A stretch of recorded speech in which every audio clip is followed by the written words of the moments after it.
মানুষকে আল্লাহ তাআলা শ্রেষ্ঠত্ব দান করেছেন কেন? কারণ মানুষকে আল্লাহ তাআলা জ্ঞান শিক্ষা দিয়েছে। মানুষের মধ্যে জ্ঞান আছে, তাই মানুষ সেরা। চলুন আজ একটা গল্প শুনি।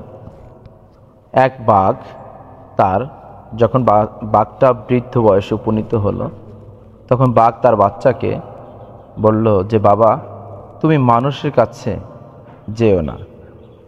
তো ওই বৃদ্ধ বাঘ যখন মারা গেলেন, তখন তার স্থলাভিষিক্ত বাদশা হলেন তার ওই বাচ্চা বাঘটা যখন একটা পর্যায়ে বাদশা হলেন, তখন বাঘটা ভাবল যে আমি তো, আমার আব্বা আমাকে ওসিয়াত করেছিল, উপদেশ দিয়েছিল, আমি যেন মানুষের কাছে না যাই। তাহলে বাবা যার ভয়তে ভয়তে মারা গেল, আমি এই মানুষ জাতটাকে আমি দেখতে চাই। তো বাঘের আশপাশে যারা ছিল তাদের সাথে পরামর্শ করলো যে আমি মানুষ দেখতে চাই। আশপাশে যে পশু পাখি ছিল তারা বলল যে, বাদশাহ, আপনার আব্বা আপনাকে যে উপদেশ দিয়েছিল, ওসিয়াত করেছিল যে মানুষ দেখতে যাইয়েন না, আপনি গেলে আপনি বিপদগ্রস্ত হবেন। কিন্তু বেচারা বাঘ, সে তো নিরুপায়, সে মানুষ দেখবে।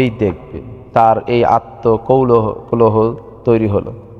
সে একটা পর্যায়ে মানুষ দেখার জন্য আর কারো কথা মানলেন না। তিনি মানুষ দেখার জন্য ঘর থেকে বা তার স্থান থেকে, তার জঙ্গল থেকে বের হলো। যেতে যেতে দেখা হলো একটা ঘোড়া। তো বাঘ ভাবলো, ঘোড়া তো আমার বাবার থেকেও তো একটু বড়, সাইজে বড়, তার এটাই মনে হয় মানুষ হবে। যাওয়ার পরে বলল যে, ভাই, তুমি কি মানুষ?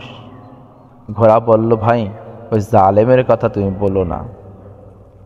কারণ হলো এই, ও করে কি আমার পিঠে মালসাবানা আমার উপরে উঠায়, আমি মনে মনে কাঁদি আর তাদের কাজগুলো করে যাই। তারা কখনো আমাদের দুঃখ বেদনা শোনে না। তাই নাকি? হ্যাঁ। বলে, ভাই, তাহলে আমি মানুষ দেখতে চাই। ভাই, মানুষের কাছে তুমি যাইও না। যেহেতু ঘোড়াও উপদেশ দিল মানুষের কাছে না যাওয়ার জন্য, বেচারার আরও আগ্রহ তৈরি হলো। তাহলে মানুষ আমার দেখতেই হবে। মানুষ কত বড় ক্ষমতার অধিকারী, কত না বড়। যেহেতু ঘোড়া এ মানুষ না, তাহলে এর চেয়েই তো মনে বড় কিছু হবে। তো যাই হোক, এরপরে আবার সে ছুটতে লাগলো। ছোটার এক প্রান্তে গিয়ে সে দেখলো একটা উট। সে ভাবলো, তাহলে উট তো মাথা উঁচা, পুজ আছে, পাছা বাঁকা বাঁকা। ও ভাবলো, তাহলে এটাই বড়, এটা পুরো অঙ্গটাই কি বাঁকা ছোকা, তাহলে এটাই মনে মানুষ হবে। তো ভয়তে গিয়ে বাঘ যেয়ে বলল, ভাই, তুমি কি মানুষ? তো উট বলল, খবরদার, ওই মানুষ জালেমের কথা বলো না। তারা আমার উপর আরোহণ করে, আমাকে আবার খোঁচা দেয়, আমাকে দিয়া একটা ছোট মানুষের বাচ্চা করে কি আমার নাকের মধ্যে দিয়ে একটা সুতা ঢুকায়, এরপরে আরেকটা উটের লেজে বাঁধে। এরকমভাবে করতে করতে সামনে থাকে একটা মানুষের ছোট্ট একটা বাচ্চা, সে করে কি 100-200 উট টেনে নিয়ে যায়। খালি কিচ্ছু বলতে পারি না, নাকের মধ্যে ব্যথা লাগে, দৌড়ান লাগে। খবরদার, ওই জালেমের কাছে তুমি যাইও না। বাঘ আরও ইন্টারেস্টেড হয়ে যায়, আরও তার মধ্যে তৈরি হয় কৌতূহল। তাহলে মানুষ মনে হয় এর চেয়েই তো অনেক বড় কিছু, তাই মানুষ আমার দেখাই লাগবে। সে যেতে যেতে একটা পর্যায়ে দেখে বিশাল আকৃতির একটা হাতি, যার পা রয়েছে এক একটা বিল্ডিংয়ের পিলারের মতো, উপরে মনে হয় বিশাল এক ছাদের মতো। তাহলে বাঘ ভাবলো, তাহলে এটাই মনে হয় আসল মানুষ। তাহলে ভয়তে যাইয়া বলল যে, ভাই, তোমার নাম কি মানুষ? হাতি বলল, না ভাই, এই জালেমের কথা তুমি বলো না। দেখো, এই জালেম ছোট্ট একটা জিনিস, অথচ আমার কাঁধের উপর বসে। আমার কাঁধের উপর বসেই শুধুমাত্র ক্ষান্ত হয় না, আমার মাথার উপর একটা লাঠি থাকে, সেই লাঠির আগায় লোহা থাকে, সেটা দিয়ে আমার মাথায় বাড়ি দেয়। এভাবে করতে থাকে। আমার এত বড় দেহ আকৃতি থাকা সত্ত্বেও আমি তার সঙ্গে পেরে উঠি না। খবরদার, তুমি এই জালেম মানুষের সঙ্গে সাক্ষাৎ করো না। বাঘের বাঘের বাচ্চাটার আরও সাহস যোগাইলো, আরও আগ্রহ তৈরি হলো। তাহলে আমার মানুষ তাহলে দেখতে হবে, তাহলে মানুষ মনে এর চাইতেও অনেক বড়, অনেক মোটা তাজা হবে। তো যাওয়ার পথে খুঁজতে খুঁজতে খুঁজতে খুঁজতে একটা পর্যায়ে যাইয়া বসলো এক কাঠমিস্ত্রির ছেলের পাশে গিয়ে। তো ও বাঘ জানে যে মানুষ হবে অনেক বড় আকৃতির, অনেক বড় ক্ষমতাবান হবে। তো এই হলো অবস্থা। তো ওই কাঠমিস্ত্রির ছোট্ট বাচ্চা সে কি করতেছিল, আপনার কাঠ ফাড়তেছিল। কাঠ ফাড়ার ক্ষেত্রে যাতে করে সহজে ফিরে যায়, এই জন্য কাঠ ফাড়ার ক্ষেত্রে দুই কাঠের মাঝে একটা লাকড়ি, একটা খড়ি দিয়ে রাখলো যাতে করে দ্রুত ফিরে যায়।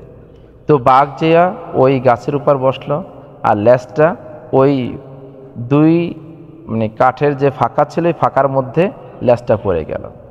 এখন কৌতূহলবশত দেখলো যে এত চেষ্টা করে মানুষই পাইলাম না। তো এখন বলতে বলতে বাঘটা বলল যে, ভাই ছোট বাচ্চা, তুমি কি মানুষ চেনো? এখন ওই কাঠমিস্ত্রির ছেলে বলে, আমিই তো মানুষ। এখন বাঘ বলে, তোর থাবা দিয়ে খাইয়ে ফেলাবো, ফাইজলামি করার জায়গা পাও না, না? কারণ বলে, না আমিই তো মানুষ। তাই কি যে তুমি যদি মানুষ হও তাহলে মানুষের ভয়তে ভয়তে আমার বাবা মারা গেল, আমি চাচ্ছি মানুষ দেখব, মানুষ দেখে যে মানুষ হবে তাকে আমি খেয়ে ফেলবো। তাই নাকি? এবার বাঘের বাচ্চার বুদ্ধি আসলো, এর সঙ্গে তো আমি শক্তি দিয়ে পারবো না, তাহলে আমি কি করা যায়, আমি কৌশল অবলম্বন করতে হবে। এখন ওই কাঠমিস্ত্রির বাচ্চা ছেলেটি ভয়তে ভয়তে বলতে লাগলো যে, বাঘ ভাই, তোমার সামনে যে ওই দুই কাঠের দুই গাছের মাঝে যেই লাকড়িটা আছে ওটা উঠাই ফেলাও। যখন ওই বাঘ দেখলো, তো এটা তো সহজ একটা বিষয়, তো মুখ দিয়ে ওই কাঠের যেই লাকড়িটা ছিল টান দিয়ে উঠাই ফেলাইছে, আর মুহূর্তের মধ্যেই আটকা খেয়ে গেছে। এখন চিৎকার করতে লাগলো, চিচি করতে লাগলো। এখন এলাকাবাসী সবাই এসে তাকে আটকাই ফেলাইলো।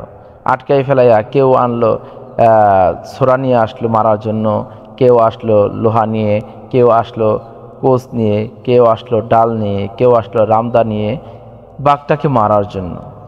এখন বাঘটা ভাবে, তা আমার বাবা তো ঠিকই বলেছিল মানুষের কাছে তুমি যেও না।